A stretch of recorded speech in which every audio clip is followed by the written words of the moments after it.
जी हाँ, इनका नाम है ममता चौहान। आप लोग को पता ही होगा कि विष्णु राज और मालती चौहान के साथ यह काम किया करती थी।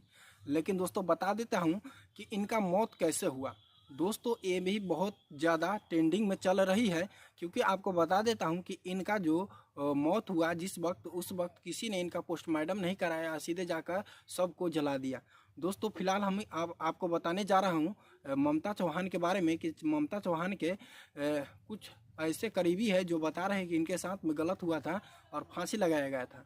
लेकिन इनको परिवार वालों का कहना है कि इनको बीमारी था जिससे इनको मौत हो चुका है।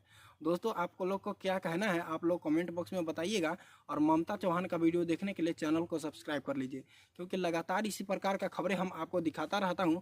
फिलहाल आप लोग पवन सुहाना के साथ में जुड़े हुए हैं, तो चैनल को सब्सक्राइब कर लीजिए, और अगले वीडियो में आप लोग को एक नया ही खबरें दिखाऊंगा। तब तक के लिए दोस्तों जय हिंद, वंदे मातरम।